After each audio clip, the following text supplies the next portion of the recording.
저희 가정에는요, 매년마다 첫날에 매년 첫날이죠. 첫날에 하는 일이 있습니다. 그것은 뭐냐면요, 호암산에 오르는 겁니다.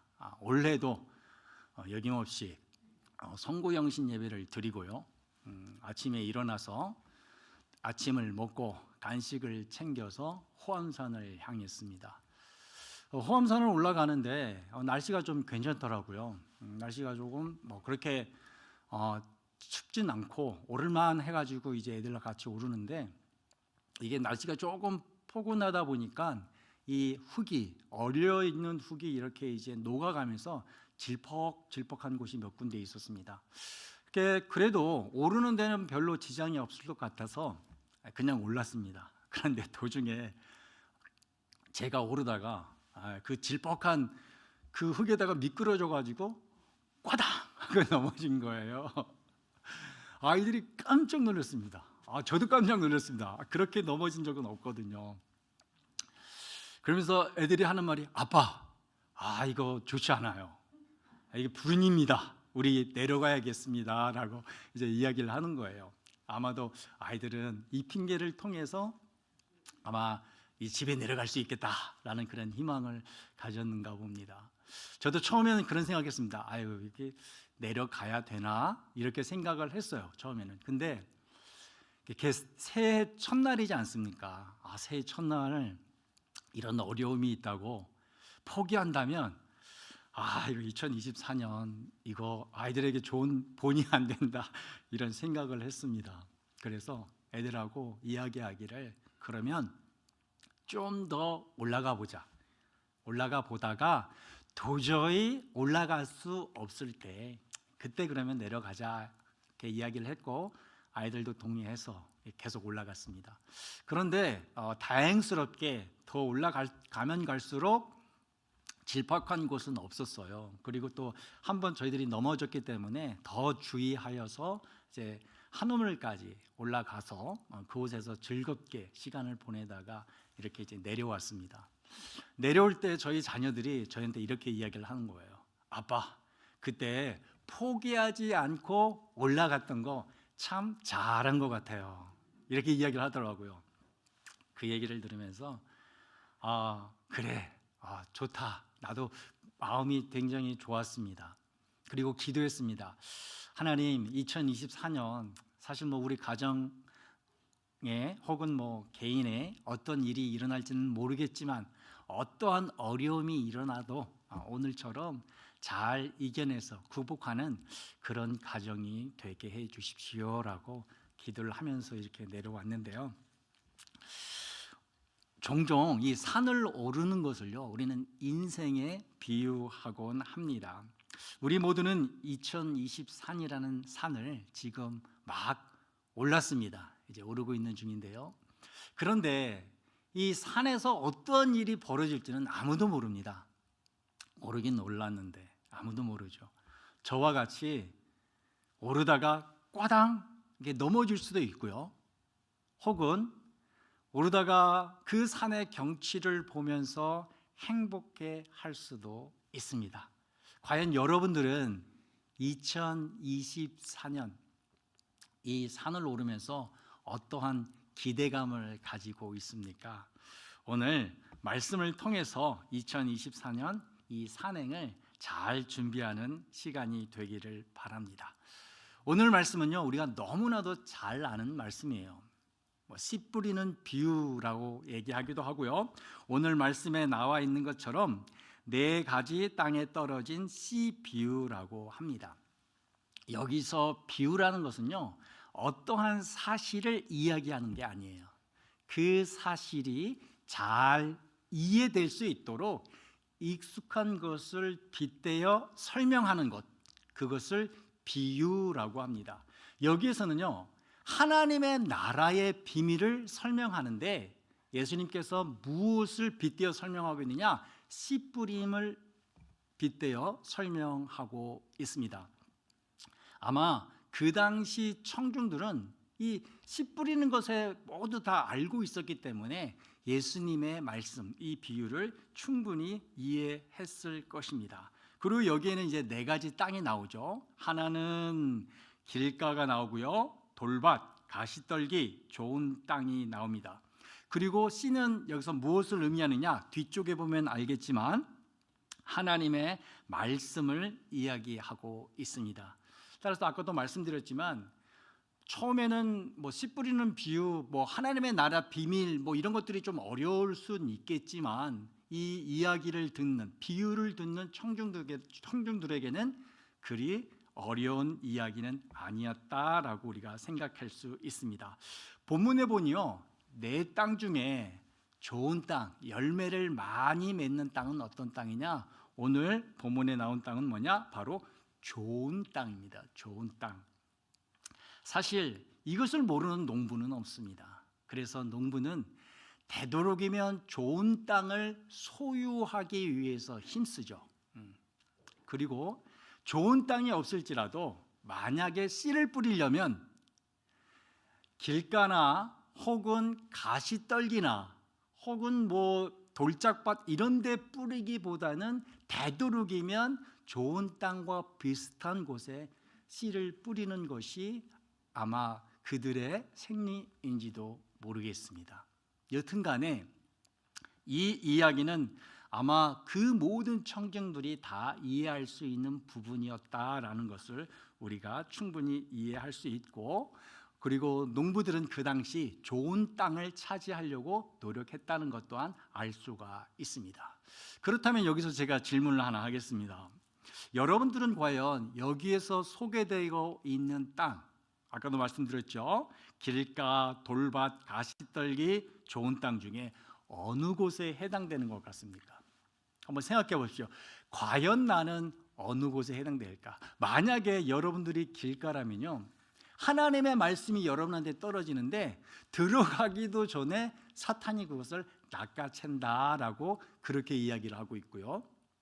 돌밭이라면 하나님 말씀을 받을 때는 기뻐서 너무너무 좋아서 받지만 환난이나 어려움이 일어나면 곧 넘어져서 결실을 하지 못한다라고 여기에 나와 있습니다.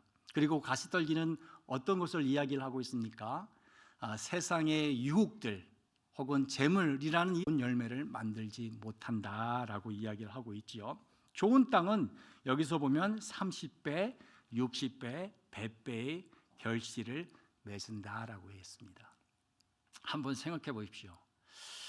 내 마음밭에 땅은 과연 어디에 해당될까? 여러분들 어디에 해당됩니까? 저도 이 말씀을요 묵상하면서 생각해 봤어요. 과연 나는 이 네 가지 땅 중에 어디에 해당될까? 그런데 결론은 어떻게 났느냐면요, 이 네 가지가 다 내 안에 공존한다는 겁니다. 공존한다. 어떨 때는 정말 하나님의 말씀을 듣고 순종하는 내 모습이 이게 알 수 있어요. 그렇게 되어진 내 모습이 보입니다. 저도. 그런데요, 어떤 시기에 보면 하나님이 분명히 이렇게 하라고 말씀했음에도 불구하고 거부하는 또 내 모습을 볼 때가 있단 말이에요. 이게 좀 그래요. 분명히 좋은 땅이면서도 어떨 때는 돌짝밭이나 혹은 가시떨기처럼 혹은 길가처럼 행동하는 제 모습이 보일 때가 있습니다. 그리고 그것뿐만 아니라, 그건 시기라면요, 어떠한 대상에 따라서 다릅니다. 어떤 대상에 대해서는 정말 순종을 잘합니다. 어떤 대상을 딱 하나님께서 뭐 해라, 이것에 대해서는 뭐 해라 라고 하면 그렇게 하는 것 같아요. 예를 들면 돈 같은 거 있지 않습니까? 저는 사실 이 돈에 대해서 그렇게 욕심이 없는 것 같아요. 그래서 아내한테 조금 그런 부분에 대해서 가정을 돌봐야지 왜 안 돌보냐 막 그렇게 이야기 들을 때도 있습니다. 이렇게 들어오면 또 다른 사람한테 이렇게 플로잉하고 그런 부분에 있어서 우리도 어려운데 이렇게 이야기하는 거 보면 그런 쪽 부분은 순종을 하는 것 같은데 또 다른 쪽 보면은 또 그러지 않는 모습을 제가 보게 되거든요. 그러니까 이런 거 보면 내 안에는 길가의 모습도 있고 돌밭의 모습도 있고 가시떨기의 모습도 있고 그리고 좋은 밭에 이 모든 것들이 다 공존하는 것이구나라고 생각을 하면서 나만 그러지 않다는 것을 성경을 통해서 배웠습니다. 거기서 누굴 제가 찾았냐면요, 바로 다윗입니다. 다윗. 여러분, 다윗 생각하면요 아마도 이 사람은 좋은 땅이다라고 생각할 수 있습니다. 왜냐하면 다윗에 대해서 하나님께서 뭐라고 말씀하셨냐면요, 사도행전 13장 22절에는 이렇게 말씀하셨습니다. 패하시고 다윗을 왕으로 세우시고 중언하여 이르시되 내가 이새의 아들 다윗을 만나니 내 마음에 맞는 사람이라 내 뜻을 다 이루리라 하시더니, 내 마음에 맞는 사람 다윗이다, 이렇게 이야기를 하는 거예요. 여러분, 이 말씀은요 바울이 1차 전도 여행 비시디의 안디옥에서 유대인들에게 설교할 때 쭉 역사를 이야기를 하면서 다윗 부분에서 이야기한 부분이에요. 다윗 이렇게 좋은 사람이다, 좋은 땅을 가진 사람이다. 오늘 말씀에 보면 분명히 그는 하나님의 말씀을 순종했고 그리고 그 순종에 따라 좋은 열매를 맺었다. 30배, 60배, 100배 열매를 맺었다. 그런 사람임을 우리는 부인할 수는 없습니다. 그런데 그게 다윗의 모든 모습입니까? 그렇지 않습니다. 우리가 아는 한 모습이 있어요. 그 모습은 어떤 모습이냐? 다윗이 자신의 충신인 우리아의 아내를 범해서 임신을 하게 되죠. 임신을 한 다음에 어떻게 그 후에 처리합니까? 그는 자신의 충신을 전쟁터에서 불러들여서 설득하고 안 되니 전쟁터로 보내면서 이 우리아를 죽여라 라고까지 편지를 쓴 그런 사람이 누구냐? 다윗입니다. 다윗. 여러분, 이런 다윗을 보고 어떻게 이 사람은 좋은 땅이야 라고 말할 수 있겠습니까? 그렇죠. 그러나 다윗에게는 이런 면도 있지만 그렇지 않은 다면적인 모습이 있었다. 이것이 아마 우리 전부의 모습은 아닐까라고 생각해 봅니다. 여기에 있는 우리 전부 다 어느 한 땅에 속해 있는 게 아니라 어떨 때는 길가가 될 수도 있고요, 어떨 때는 좋은 땅도 될 수가 있는 거죠. 모든 사람에 해당되는 것 같습니다. 아마 오늘 본문에 나와 있는 제자들에게도 이것은 해당될 것입니다. 그리고 그 제자들에게 예수님께서는 오늘 뭐라고 말씀하시느냐? 우리 16절, 17절 말씀을 우리 한번 다 같이 읽어보도록 하겠습니다. 시작. 그러나 너희 눈은 봄으로 너희 귀는 들음으로 복이 있도다. 내가 진실로 너희에게 이르노니 많은 선지자와 의인이 너희가 보는 것들을 보고자 하여도 보지 못하였고 너희가 듣는 것들을 듣고자 하여도 듣지 못하였느니라 라고 말합니다. 16절에서 여기서 너희는 누구예요? 제자들입니다. 제자들. 그러면 제자들을 넣어서 바꾸어서 말해보면 이런 거죠. 제자들 눈은 봄으로, 제자들 너희 눈은 들음으로 복이 있다라고 이야기를 합니다. 너희들 눈과 귀는 복이 있다. 왜냐하면 17절이 그 이유를 말합니다. 내가 진실로 너희에게 이르노니 많은 구약의 선지자죠, 의인이 너희가 보는 것들을 보고자 하여도 보지 못하였고 너희가 듣는 것들을 듣고자 하여도 듣지 못하였느니라 라는 거죠. 여러분, 제자가 본 게 무엇이고 제자가 들은 게 무엇입니까? 다름 아닙니다. 그 앞에 있던 예수님을 보았습니다. 예수님. 그리고 예수님은 뭐에 대해서 지금 제자들에게 이야기를 하고 있죠? 네 가지 땅에 뿌려진 씨, 그 비유를 지금 하고 있는 중이죠. 아마 그 비유를 이야기했을 때 제가 묵상하면서 느꼈던 것처럼 아마 제자들 가운데도 그런 마음이 있었겠죠. 아, 나는 길가인가? 나는 돌밭인가? 나는 가시떨기인가? 나는 좋은 땅인가? 아니야, 나는 이 모든 것들이 공존하고 있는데, 그렇다면 어떻게 해서 나는 좋은 땅이 돼서 주님 앞에 영광을 돌릴 수 있을까? 아니, 주님 앞에 칭찬을 받을 수 있을까? 아마 그것을 생각했는지도 모르겠습니다. 어떻게 제자들은 좋은 땅이 될 수 있을까? 그 정답은 아주 쉽습니다. 왜 예수님이 이 땅에 오셨는지 그것을 이해하면 됩니다. 예수님이 이 땅에 오신 이유가 뭐죠?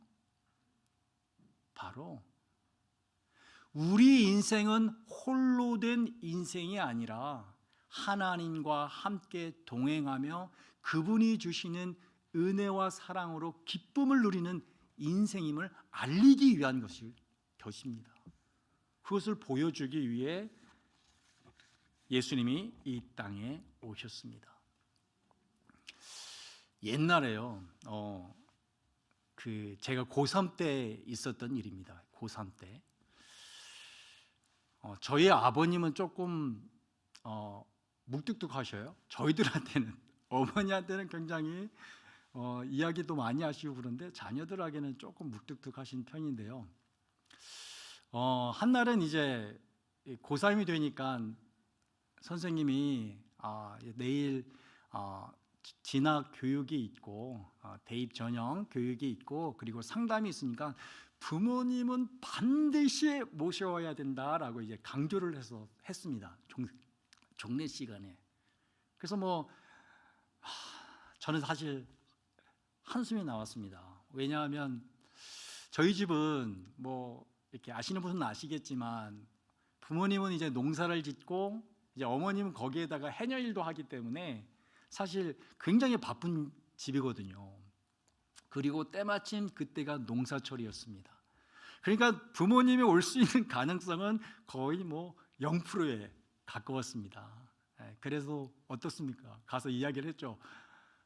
선생님이 반드시 모셔오라고 했다. 그래서 제발 와주세요라고 했습니다. 왜냐하면 내일 대학 진학에 대해서 교육도 하고 상담도 해야 되는데 아무도 안 오시면 저만 받아야 됩니다. 이렇게 해서 그렇게 했는데 이제 그 다음 날이 됐습니다. 그 다음 날이 돼서 이제 그 시간에 되고 이제 거의 이제 수업이 끝나고 이제 상담할 시간이 되자 한 분 한 분 교문으로 이렇게 이제 학부모님들이 들어오기 시작했어요. 그런데 그때 아이들이 너무나도 선생님이 강조를 했기 때문에 어떤 부모님이 오시느냐에 따라서 올 때마다 야, 누구 부모님, 누구 엄마, 누구 아빠 오신다라고 이렇게 소리를 지르는 거예요. 그러면 애들이 와, 과연 우리 반에는 몇 명이 올 것인가 이래서 계산하고 그랬던 분위기였거든요. 그런데 사실 저는 그런 분위기에 휩싸이지를 못했어요. 왜 휩싸이지 못했냐면 사실 부모님이 올 거라고 기대를 못했거든요. 그래서 조금 이제 실망한 마음에 그냥 책을 이렇게 보는 둥 마는 둥 하고 있었습니다.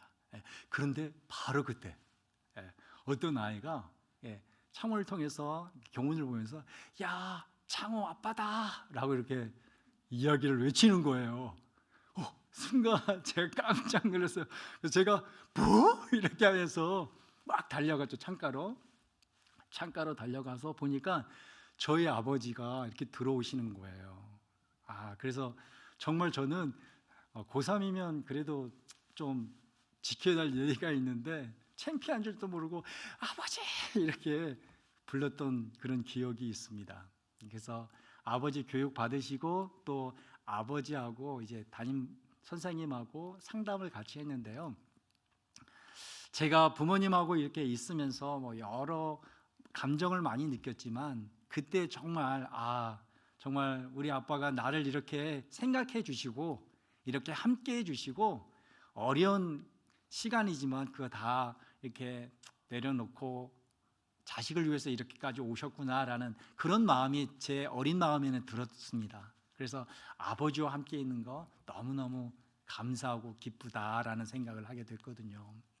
제가 이런 말을 하는 건 하나님께서 여기에 오신 이유, 그것은 다름이 아닙니다. 분명히 우리를 천국으로 인도하기 위한 오심이죠. 그거는 부인할 수 없습니다. 그러나 우리가 천국 가기 전에 이 땅에 살아야 되잖아요. 우리가 높은 산을 올라가야 되잖아요. 그럴 때 하나님은 얘야, 같이 가자, 함께 가자, 내가 너의 등을 밀어줄게. 하나님이 이 땅에 오신 이유입니다. 어떤 분들은요 그렇게 이야기해요. 세상은 혼자 걷는 거야. 혼자 걷는 거야. 그래서 너가 강해져야만이, 너가 높은 지위에 올라가야만이 너는 좋은 땅이 돼서 많은 열매를 걷어낼 수 있어. 그러나 오늘 말씀 성경은 그렇지 않다라고 이야기를 합니다. 왜 그럴까? 우리 다시 한번 마태복음 13장 16절의 말씀을 다 같이 봉독하도록 하겠습니다. 시작. 그러나 너희 눈은 봄으로 너희 귀는 들음으로 복이 있도다. 네, 예수님은요 제자들에게 뭐라고 이야기합니까? 너희 눈은 봄으로 누구를 보고 있어요? 예수님을 봄으로. 너희 귀는 들음으로 누구를 듣고 있어요? 누구의 말씀을 듣고 있어요? 예수님의 말씀. 복이 있도다. 왜? 예수님이 왜 복이 있도다라고 마지막 결론을 딱 내었을까요? 왜냐하면 제자들은요 그 앞에 있는 예수님을 보고 예수님의 말씀을 단지 듣는 것이 아니라 예수님을 통해서 하나님을 보고 하나님의 말씀을 듣기 때문입니다. 그렇습니다. 그것이 예수님이 이들에게 너는 복이 있다라고 하신 이유입니다. 이 하나님께서는요 우리에게 오셔서 분명히 우리 안에 좋은 땅이 있으면 더 결실할 수 있도록 격려하십니다. 힘을 주십니다. 그런데 그것만 하는 분이 아니라는 거죠.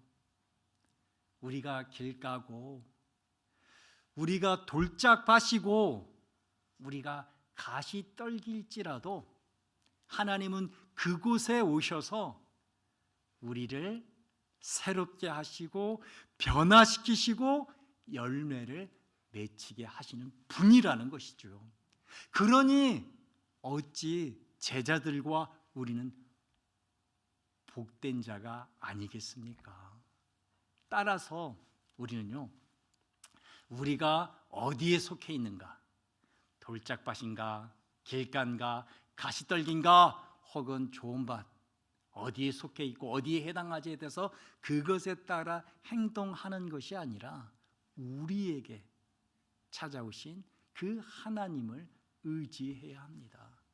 왜냐하면요 하나님이 이 땅에 오신 이유가 있어요. 예수님을 통해서 우리에게 다가온 이유가 있어요. 예수님을 이 땅에 보내신 이유가 있어요. 그 이유에 대해서는 에베소서 4장 13절에서 사도 바울은 이렇게 말하고 있습니다. 자, 에베소 4장 13절 말씀을 다 같이 봉독하겠습니다. 시작. 우리가 다 하나님의 아들을 믿는 것과 아는 일에 하나가 되어 온전한 사람을 이루어 그리스도의 장성한 분량이 충만한 데까지 이르니. 그렇습니다. 우리는 어디까지 가야 하느냐? 바로 그리스도의 장성한 분량까지 우리는 성장해야 합니다. 다른 말로 오늘 본문에 있는 말씀으로 해야 된다면요 열매를 맺도록 하나님께서 우리를 그렇게 날마다 변화시켜 간다라는 것입니다. 따라서 우리는 우리의 모습에 미리 판단하여 실망하고 낙심하는 것이 아니라 선을 이루실, 우리 안에서 선을 이루실 하나님을 의지해야 합니다. 로마서에 보면요, 사도 바울은 그 선을 이루신 하나님에 대해서 이렇게 말씀하십니다. 로마서 8장 28절 말씀이죠. 여러분들 너무나도 잘 아는 말씀, 우리 한번 다 같이 읽겠습니다. 시작.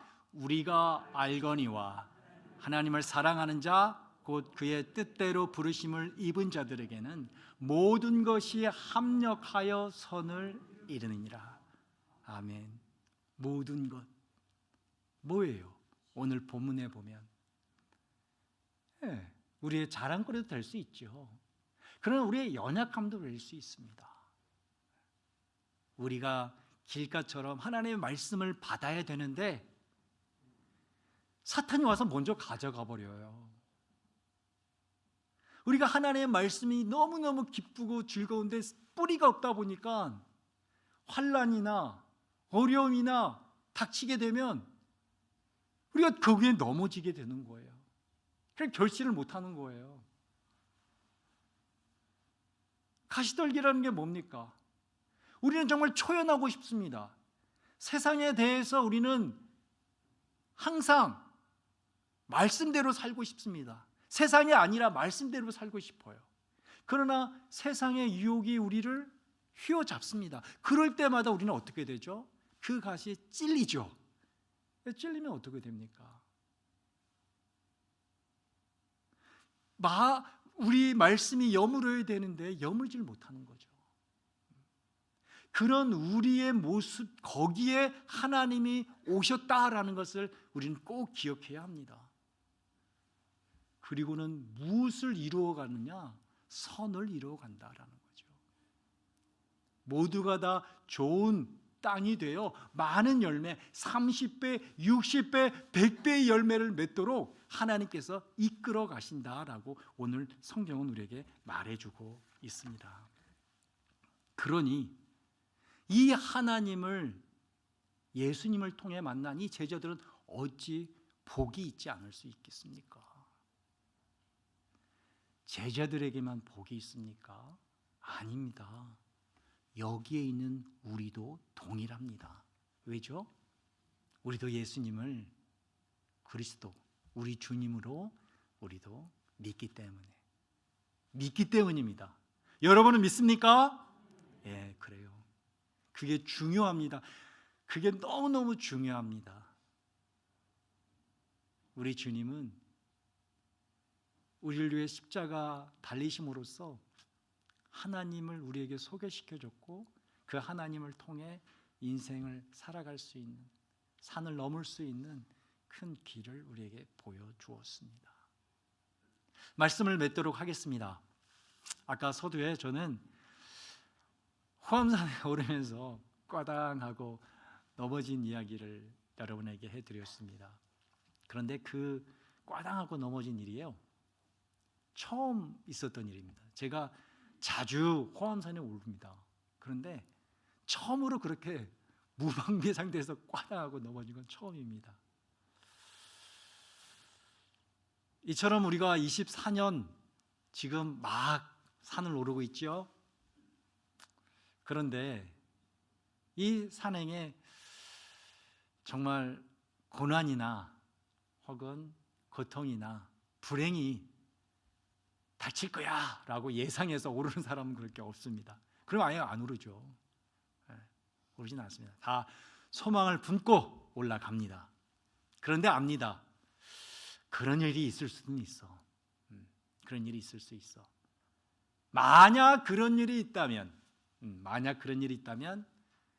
우리 안에 있는 주님께서, 함께 동행하는 주님께서 분명히 우리에게 힘을 주사 잘 이겨낼 수 있을 거야. 아마 좋은 땅을 가지신 분들은, 그게 강하신 분은 그렇게 확신 가운데 나아갈 것입니다. 그런데 문제는 그러지 못한 분들 있어요. 그럴 수 있을까? 잘 이겨낼 수 있을까? 걱정하지 마십시오. 여러분들은 복이 있는 사람입니다. 꼭 기억하십시오. 여러분은 복이 있는 사람입니다. 왜죠? 여러분들이 예수 그리스도를 믿기 때문입니다. 하나님은 여러분들을 포기하지 않는다. 그것이 바로 여러분에게 복이 있는 이유입니다. 그건 하나님의 의지입니다. 여러분, 하나님의 의지를 꺾을, 하나님의 사랑을 꺾을 것이 무엇이 있습니까? 사망입니까? 권세입니까? 죽음입니까? 이 어떤 것도 우리를 하나님의 사랑에서 끊을 수 없습니다. 그러니 2024년 산행할 때 우리 기억해야 할 것이 있습니다. 그것이 무엇이냐? 바로 우리를 위해서 일하시는 하나님을 믿는 것입니다. 믿음입니다. 그리고 또 하나는 뭐냐? 인내입니다. 그 하나님이 일하심은 우리의 뜻대로 되는 게 하나님의 시간표에 되니 우리가 그때를 기다릴 수 있는 인내입니다. 그리고 또 하나는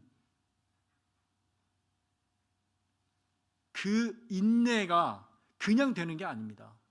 바로 소망이 있어야 됩니다. 소망. 분명히 하나님께서 우리를 저 산 꼭대기에 올라가게 하셔서 하나님 안에서 기쁘고 즐겁게 한 해를 마무리하게 할 거야 라는 이 소망요. 근데 종종 이 소망을요 자기 생각대로 하시는 분들 계셔요. 그러면 안 됩니다. 소망은 어디에 뿌리를 내려야 되느냐? 바로 약속의 말씀에 뿌리를 내려야 됩니다. 아마 여러분들 새해 첫날에 약속의 말씀을 다 받은 줄 믿습니다. 그거 그냥 받았다고 생각하지 마시고요. 계속 하나님이 주신 그 약속을 부여잡으십시오. 그리고 거기 안에서 여러분들 소망의 에너지를 붙잡으십시오. 얻으십시오. 그럴 때 우리는 인내할 수 있고 인내하며 그 믿음 가운데 승리할 줄 믿습니다. 그래서 우리가 2024년 마지막 송구영신 예배 때 더욱더 하나님 앞에 감사로 기쁨으로 나갈 줄 믿습니다. 기도하겠습니다.